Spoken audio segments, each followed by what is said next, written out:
Hello, New York Giants fans. Welcome back to the Empire State Sports Report. I'm your host, Adrianna, also known as New York Giants Fangirl. Today, we are recapping the last 3 training camp practices, and I have a ton of clips for you guys, which I'm actually really excited to show, and it sounds like everyone liked them in the last video, so I'm going to do my best to get through as many as I can.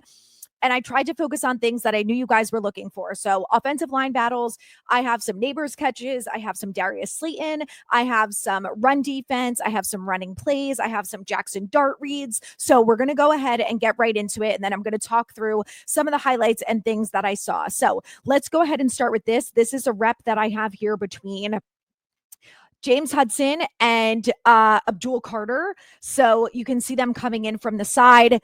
This is kind of the best that I can do, but I'll go ahead and replay it a couple times so you guys can see the way that Hudson holds up pretty well against Carter before he ends up beating him around the side. So something that I've seen from Abdul Carter and that I think we've all seen a lot of is that he wins a hell of a lot of reps no matter who he's going against. So this is what it is. They're not always going to win every rep, and I think we have to all keep that in mind. So with that being said, let's go ahead and talk about Evan Neal, because Evan Neal is a guy who's had some good reps against Carter and he's had some bad reps against Carter. So let's start with this one, because this is unfortunately the bad rep where Carter just go ahead and breezes right through him. And I think that, this is what we're used to seeing with Evan Neal, especially with a guy like Abdul Carter. It is what it is. But this is from Bobby Skinner. I want to go ahead and show you guys this one. Oh, I'm sorry. This view on these is not that great, but hopefully on the big screen, you can see it a little bit better.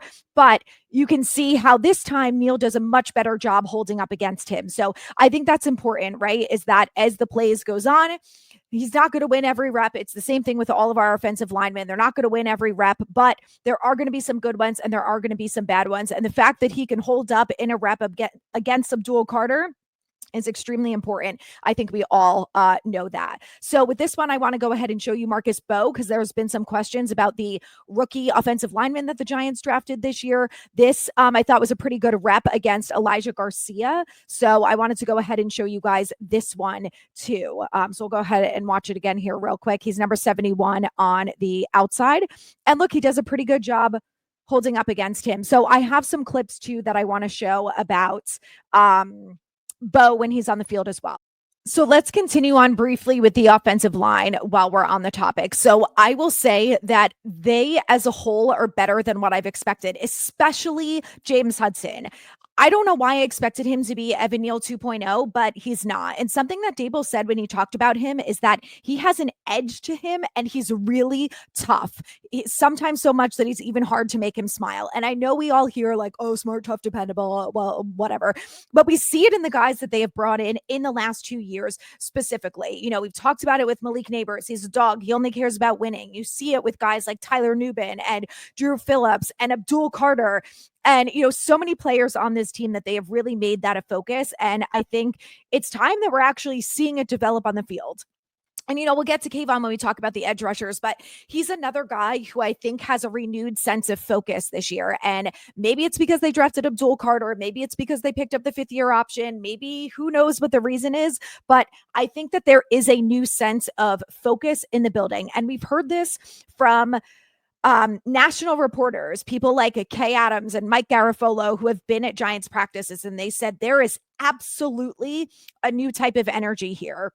And I think that's so important. And Malik Neighbors said that we have all new quarterbacks, but it's not just him. He talked about Abdul Carter and he talked about how the guy is an animal, how he goes home at night and he watches clips of him and then calls other guys on the team and says, you have to watch this clip. Look at this guy. He's got an arsenal of moves. He doesn't just have one swim move or one move. He's not a one-track guy. He's got an arsenal of different moves. And he's like, the guy is an absolute animal. And to hear players talk about each other like that, like the way that Malik Neighbors, it was so pure and so honest, his reaction talking about Abdul Carter, that you just know that he's so excited about him. So these guys are super fun to watch. While we're on the topic of Neighbors, he did leave practice yesterday with a shoulder injury, but it's been reported that it's nothing serious. He is getting more tests run on it, but according to national media and a source in the building from Art Stapleton, we all know that Art Stapleton never reports anything wrong. The source said that Neighbors is okay, and it sounds like he dodged a bullet. So my expectation for Neighbors is that we probably won't see him in the next couple practices, but Maybe we'll see him in preseason when they play all of the starters. I'm not so sure what their plan is going to be with him. Him and Russ seem to have a really nice connection. I'm going to show some clips of them in a minute, but I think Neighbors is a guy to be really excited about, obviously. And I think relieved that he's okay. That's a big thing too. But I want to go back to the offensive line because I also have a couple clips of Neal. Let's talk about Neal for a minute. He has been so much better at guard than I think anyone expected.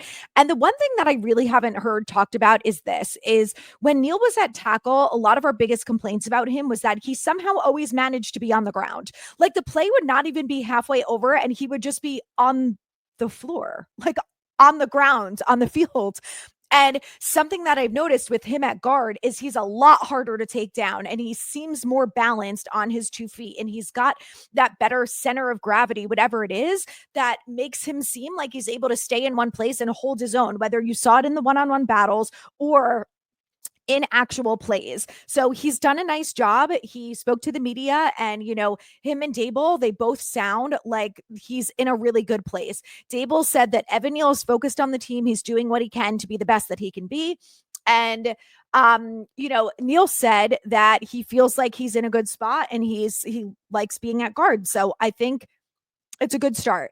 Lastly, with the O-line, I want to talk about John Michael Schmitz, because I'm sure everyone by now has seen the clip of him getting blown up by Abdul Carter. But the thing is, that's the point of Abdul Carter. He's a game wrecker. He's not going to win every single rep, and the offensive lineman is not going to win every single rep. It just is what it is. Do you want to see your center getting blown up by Abdul Carter on a regular basis? Hell no. But every once in a while, it's going to happen. It's happened to the best of them. It's probably happened to every single Giants offensive lineman. But like they have all talked about, and we hear this ad nauseum from the players, is iron sharpens iron, and they're so right. And that's the thing that I keep coming back to about James Hudson is I feel like every day that I watch him, he seems to get a little bit better. He is feisty out there. He gives a shit. He works hard.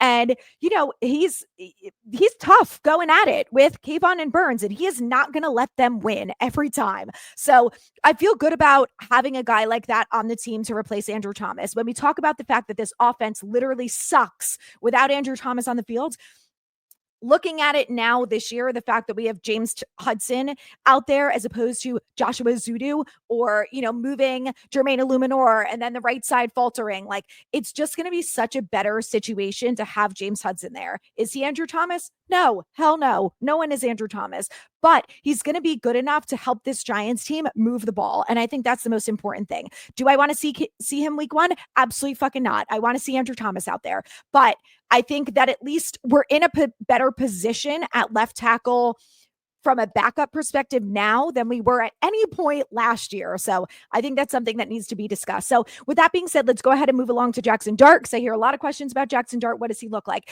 These are the things you need to know about Jaxson Dart. He is getting 99% of the reps with the twos. Jameis Winston and Tommy DeVito are not in with the twos. 99% of the time, it is Jaxson Dart. So let's go ahead and watch a couple plays here. I pulled this one specifically because I think it shows him getting through 1 or 2 reads before he ends up tossing the ball off to Turbo, who's open in the middle here, number 25, who comes through right here. But you see him look over his shoulder. You see him look that way. No one's open. He goes to Turbo, who's right there, makes the throw, and Turbo's able to take the ball. Now, there's been questions about the run defense. I'm going to talk about this later, but it is what I want to say is it's a little bit hard to actually tell from practice because they're not fully tackling. So like when you look here and he's open, he just puts his hands on him. No one's taking him to the ground. So anyway, I think that's kind of important to note. The next thing that I want to talk about with Dart is this. This is one of the best things that I saw from Jaxson Dart throughout this practice. The man knows how to slide. It's a relief. It's excitement. It gives me hope that he's not going to pull a Daniel Jones and say, I'm just going to barrel into people and do what he did at Ole Miss. At the NFL level, they have been drilling it into his head. Unacceptable. Look at this perfect slide. Like, I was shocked when I saw it. I was like, oh my God. This was one of my biggest concerns with Jaxson Dart. And I know some of you are going to be like, it's not that big of a deal. It is that big of a deal. Have you watched him in college try to truck people over? You can't do that in the NFL. You're going to end up with concussions. You have to live to see the next down. That is so, so important. And yes, injuries are part of football. It is what it is. But the fact that he makes the smart decision here, he's learned early on that he can make the slide. It's so, so important. I was really happy to see that. And look, it was a beautiful slide at that. I mean, I was expecting the fact that he probably didn't even know how. And it's like, he's been playing football or baseball since he was a kid, sliding into second base. Perfect. The other thing I want to say about Dart is that the last 3 practices have been his best so far. And I wasn't at Sunday's practice, but everything I heard was that Dart looked light years better than what we saw in the last couple of days. And Dart spoke to the media afterward and said, the game is finally slowing down for me. I can finally feel like I'm managing what I need to do. I'm making smart decisions with the ball, and I know what I'm doing, and I can get to the next play, and I can move the ball along. So he's done a nice job with that. And I will say that even what I have noticed is that he's also been able to do that he's made some good decisions with the ball, hasn't turned it over. He's made some really nice throws. I pulled this one because I thought it was a great catch by Pascal. But you see him going through the reads here. Look, and then look at this beautiful grab. Now, in a game would that have been caught? I'm not so sure. Could it have been intercepted? Sure. But this is the time to work through those throws. Like he talked about after he had the pick 6 was, I'm learning from my mistakes and making these decisions and figuring out where I can really fit the ball in these small windows that are so different from college. The windows close that much faster. So, probably would have been picked off in a game, but I thought it was a great throw. Great catch by Zach Pascal. Now, there's been a lot of talk about Zach Pascal because he started off really well in OTAs. And then I think in camp, he has not done as well. He kind of has just dropped a lot of balls, unfortunately, but that was a really nice catch by him, so I wanted to highlight it. This one was a great play that I loved. I don't know if you guys saw this yet, but look at this perfect corner throw over the shoulder to, I think this is little Jordan Humphrey. And look at this catch. The awareness, too, of the wide receiver to go ahead and do that, get 2 feet in, get the ball over the goal line. Really, really great. Abdul Carter was right there, too. So anyway, I really like those from Jaxson Dart. I wanted to go ahead and show you guys. Let's move along to the starting offense and talk through some Russell Wilson. I know everyone, of course, is super hyped about Malik Neighbors, as we all should be. So I have 2 catches that I'm going to show you guys from Neighbors, and then I have 2 from Darius Slayton, because I've seen some questions like, where is Darius Slayton in the mix? And he has been getting targeted, and he has made some really nice catches. So I want to include that while we're on the starting offense. Talk about injuries, because Jalen Hyatt was having a really nice camp before he got injured, but he's okay. He just was on the side during the last couple practices. So it's not anything serious. He just hasn't been involved in 11-on-11s. And it's the same thing with Wan'Dale Robinson. Him and Brian Burns had a really scary collision, and Brian Burns talked about it and said it was really freaky. Like, I had to lay down on the floor for a minute and like make sure that everything moved before I got up, because I felt like I was really scared, and I felt like, something happened. So I had to make sure that I was okay before I got back up. So Wan'Dale is okay. There's no concussion, nothing like that, but it seems like they're just being a little extra careful with him. So he wasn't in 11-on-11s in Monday and Tuesday. They have an off day today. I think maybe we'll see him back in 11-on-11s on Thursday or Friday, I would think at this point. But with that being said, Jalen Hyatt wasn't getting a ton of reps with the ones anyway. He got some, but not a ton. So with Jalen Hyatt out, it's obviously Malik Neighbors, Darius Slayton. That's who it should be with the ones. And then with Wan'Dale Robinson out, it's been Amir Smith-Marset who's been getting the bulk of the slot snaps with the ones. So I believe he's in on this play, but it's a Neighbors catch. So let's all enjoy a beautiful grab by Malik Neighbors, like it always is. Now, this was not a great throw by Russ. He hasn't really had a ton of these throws that have been down at the ankles or not super accurate, but this is just Malik Neighbors doing what he does best, right? He makes the grab no matter where the ball is. As long as it's in his vicinity, he's able to make the catch, which is so incredible. And we talk about this all the time with him. He's just an absolute freak athlete. And there's so much to be excited about with him. So thank God he's okay, because I know none of us would have made it through these next couple of weeks if he wasn't. But, you just see him make these grabs, and it's like, this is what we were missing for so long with OBJ gone, until we got someone like Malik Neighbors. And, he's just so fun to watch again. So I'm so happy that he's okay. And I love getting to see these grabs from him. So I've got another one from Malik Neighbors. And the reason that I pulled this one specifically is because there are some questions about Russell Wilson and the fact that he's not good about throwing the ball in the middle of the field. Well, look, not a perfect throw, but again, it's Malik Neighbors. If you're going to make that throw, it better be to Malik because he's the one who can make that pretty incredible catch here. But I just love this because it just shows you again Malik Neighbors' talent and how incredible he is across the board. And I know we all love him, but being back at practice and getting to see him in the flesh again and just the stuff that he's capable of doing, I'm just like, oh my God, I'm so excited about this guy. So, I know we all love him. Another guy that we need to talk about is Darius Slayton because the poor guy does not get enough love from Giants fans, and he's re-signed. He's back with the Giants for 3 years. Let's give him some positive energy, okay? Because he deserves it. This was a great grab from Russell Wilson. This was towards the end of practice. They were working on red zone drills. Look at this. Great coverage by, I think that was Drew Phillips. Yes. So Drew Phillips comes over and has a really nice coverage here, but Darius Slayton makes the catch. Look at this. Awesome. I love it. So, anyway, I just like to show that Darius Slayton is worthy of some applause and some love too. And this was the way they kind of rounded out these red zone drills. The first team was not looking that great. So this was a nice way to end it, because they had some reps there that were not so good. So I have one more Darius Slayton video for you here that I wanted to show you real quick. So let's go ahead and just peep Darius Slayton, who makes this nice grab. Sorry, let's go ahead and show it from the beginning. Look at that little juke move. Slayton's got some moves, guys. I know that we all talk about Neighbors and Hyatt as having the speed, but Darius Slayton was one of those guys coming out of college who was also known for his speed. So, I think he's going to be able to burn some guys. We've seen him do it. And, I just think Darius Slayton deserves a little bit of hype, okay? So, wanted to show this clip. I love Darius. He's such a good guy. He's so loyal. God bless him. If I were him, I probably wouldn't be loyal to this franchise after everything that they did to him, but he deserves it. He's a great Giants wide receiver, and I'm happy he's back. So we're going to continue on with the offense a little bit here. I have 2 more plays that I want to show you from an offensive perspective with the ones, and then we're going to go ahead and talk about the defense because I know that's what everyone is most excited about. So screen game is back. This is a screen from Russell to Tyrone Tracy. Now, Tracy has been having a nice camp, but I know we've all been going hard on Scattaboo, but we have to talk about Tracy because he's done a really nice job so far. And I have to be honest, I'm getting to the point where I'm like, I'm trying not to be a little like delusional about this, but Singletary has been in with the ones, don't get me wrong, and he's done a nice job as well. But when you look at Tracy and Scattaboo, I'm like, I don't know, could we easily just have a 2-headed monster with them and not even need Singletary?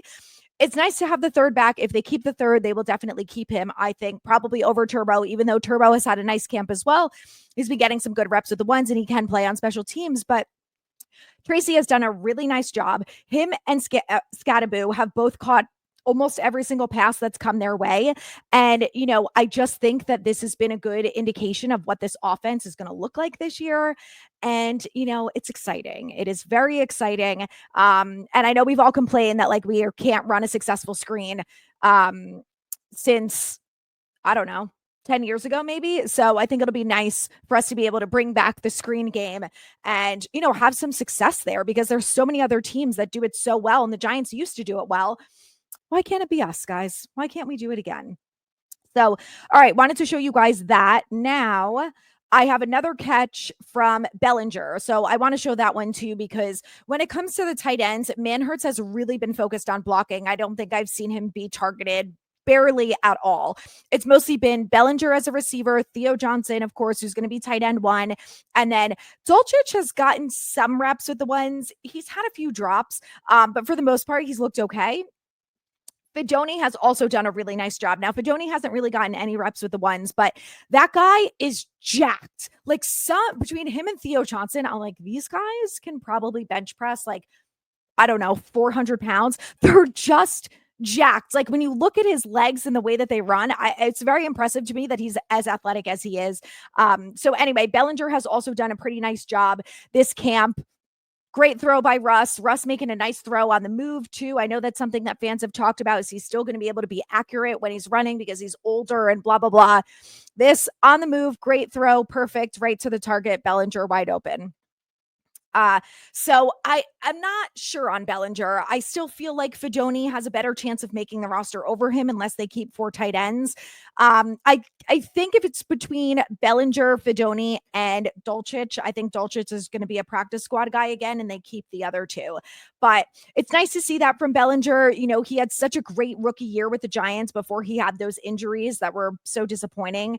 And he kind of fell off. So this is the stuff that I want to see from him and Theo. And Theo's gotten a ton of reps with the ones, but camp, since they put the pads on, has really been focused on the run game. And then we've seen a little bit of the passing game here and there. So with that being said, I want to move over to the defense because I've gotten a lot of questions and I've seen a lot of concerns from people about the run defense. So we're going to talk about that. And then I also want to talk about the corners. All right, so here are my thoughts on the run defense. The biggest thing is they're not tackling. So, it's hard to really tell if in a live game they would have brought these guys down to the floor, because it looks like in some of the instances, when they're all huddled together that they obviously would have dragged the guy down to the ground. But then there's other instances where you see the running back come out of it. But on the flip side of that, they tell the running backs to continue the play and keep running. So there are some instances where he would have been tackled 10 yards prior, but they tell him to run it out and see. So I just wanted to show this as an example of the run defense. Now, the starting defense has basically been the same, but there have been a lot of changes on the defensive line. So like when Dexter Lawrence is not in, the run defense is not that great. Now, Darius Alexander has gotten some reps with the ones, Elijah Chapman, Elijah Garcia, Roy Robertson Harris, Jeremiah Ledbetter. Like there is a full-on rotation there.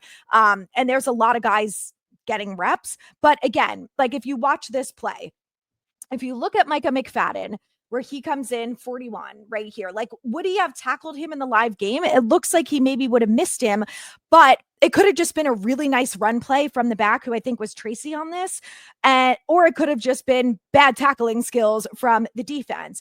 It's a little hard to tell. Now, that was a nice gap and a nice move from the offensive line, right? Like it's so hard because this is the stuff that we want to see from the offense. We want to see the offensive line do a really nice job of opening up holes for the running backs, but then you want the defense to be right there and to be able to stop the running backs, right? So it's a little bit hard to judge. I think once we get to preseason and these guys are actually being tackled, we're going to have a much better idea of what this run defense is really going to look like. But I picked this one specifically because I think it's a little hard to tell, but I think it also showcases that, the offensive line can block a little bit, and Tyrone Tracy is a great back. So there are, I think, a lot of good things coming out of camp. And I think the offensive line being better than some of us expected is definitely one of them. So with that being said, I want to continue on with the defense. I'm not going to glaze on Abdul Carter and the edge rushers. I could literally talk about them for hours. I think it's the same thing that we've already talked about. Abdul Carter is an absolute animal. He's a monster. His teammates are obsessed with him. The coaching staff loves him. There's nothing not to love. He's a hard worker. He cares. He's out there like working his ass off every single play. And I love that. Burns talked about how, him and Carter have a great relationship so far, but he always keeps reminding him like, you're great and we're going to have a great year on the field, but we haven't proven anything yet. So we all need to put our money where our mouth is and prove that we are all good football players. So I love that Burns is bringing everyone back down to earth. I think that's important because he's right. They haven't done shit yet. Dexter Lawrence has said that. Brian Burns has said that. Even Abdul Carter has said it. Cam Scadaboo. They have all, when they have spoken to the media, said, yes, they've had good camps. Yes, they've played well, blah, blah, blah, but they haven't proven anything yet. They haven't done shit in the NFL. And, week 1, hopefully, is when we're going to see it. So I'm super excited about those guys. I think there's a lot to be excited about. I personally feel like Kayvon is going to have a good year. I know I've had my complaints about Kayvon, and I will complain about him if he doesn't get the job done again this year. But I will say what I've seen from camp this year, like I said, is I think there's a different type of focus from him. I really hope that what he did this offseason, wrestling, is going to help take him to the next level. And, I think that he just has a renewed sense of energy this year. He's excited to get back at it. He is dedicated. And, I think knowing that he's got help now, he's not going to play 100% of the snaps. And I think that's going to be beneficial to everyone. So, dare I say, I'm getting a little excited about Kayvon. I feel like his speed seems like it's been really noticeable this camp too. Something that I've seen is I feel like it looks like he's getting to the quarterback quicker than he has in the past. And maybe it's footwork. I mean, I don't know what it is, but maybe he just really took this offseason seriously and did a lot of things to improve, which I hope. So, two plays I wanted to show here, one from Cordell Flott, one from Tay Banks. Let's start with Cordell Flott's pass breakup because I thought this was a really nice play from Cordell Flott. And their rotation has still been very heavy every day that I've been practice. The 11 on 11s, first it starts with Tay Banks, and then the next one is Cordell Flott. It's rotating every single 11 on 11 grouping, and they're rotating between ones and twos. And sometimes they make a good play, and sometimes they don't make a good play. This is a great play from Flott. He hasn't looked amazing. I think he's improved. It seems like he's been better, but this was a really, really nice defense by him. So I wanted to highlight it because I know there's been a lot of questions about the corners. I still personally feel like Banks is going to win the overall job, but I like that they're fostering a real sense of competition. And I think it's bringing out the best in them. Like, this is the type of defense that I don't really think we've seen a ton of from Cordell Flott over the last few years. So he does a really nice job of keeping up with the wide receiver, and the way he just gets in front of him without the pass interference, makes a nice play on the ball. Great play. I loved this from him. Now, on the flip side of that, we got to talk about this one from Tay Banks because it reiterates all the frustrations that we all have with Tay Banks, is that he never gets his head around. He's right there. Look at this really tight coverage he has on Darius Slayton. He is right there. Okay. Great deep ball by that was on Bo Collins, not Darius Slayton. Great throw from Russell Wilson. Okay, perfect. Maybe it could have been a little bit higher. Other than that, the moon ball, he still got it, plants his feet, makes a nice throw, great spiral, and Tay Banks, fuck's sake. This is the stuff that's infuriating. We see it time and time and again. And I'm like, if he just turned his head, I think he would have this cornerback 2 battle locked up and it wouldn't even be a competition. He's got everything else, right? It's just he never turns his head around. So instead, he's going to get DPIs like this. And this is the stuff that loses you football games. You cannot have DPIs in the red zone. It's like the offense getting a false start in the red zone, or a delay of game, or some of the other awful penalties, or a botched snap, which, by the way, these are all things that I've seen every day in camp that needs to be cleaned up.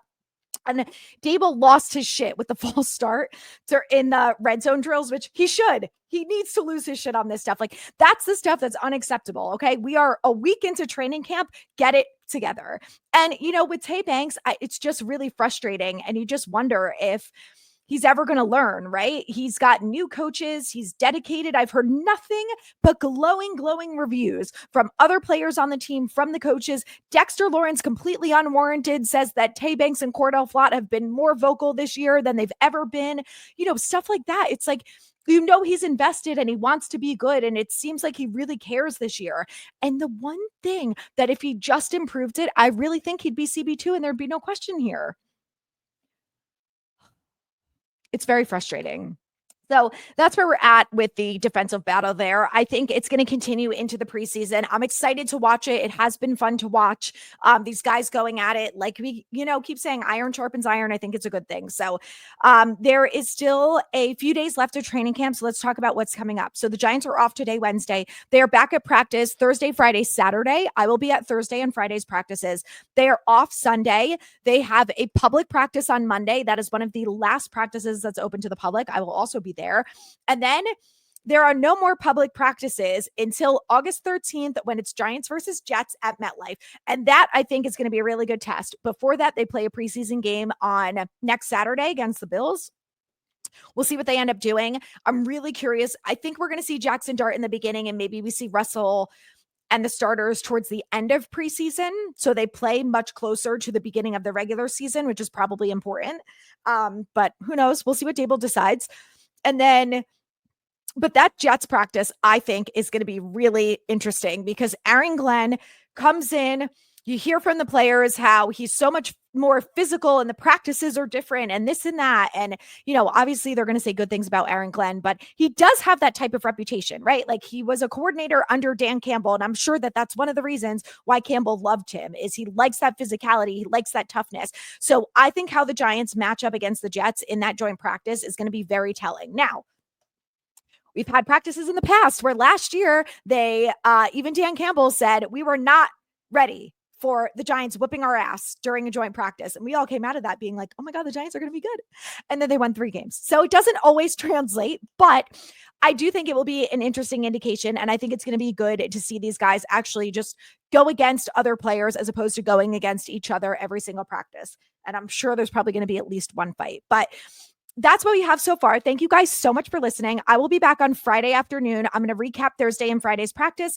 And then next week, after Monday's practice, either Monday or Tuesday, I'm going to recap all of training camp. And then before the Bills game, I'll do a preview of the Bills game, talk about players to watch, things like that. So guys, we did it. We made it. Football season is here. We are in the trenches. I'm so excited. I'm ready to go. I'm this close to buying my tickets for the Giants Commanders season opener in Washington. It's looking like I'm going to that game and I'm super pumped. So don't let me down, Giants. Please do not let me down for once. Just beat the Commanders. Anyway, we'll get to that sooner rather than later. Thank you guys for listening and watching. Please subscribe, share with your friends. The Giants are going to have a good year this year.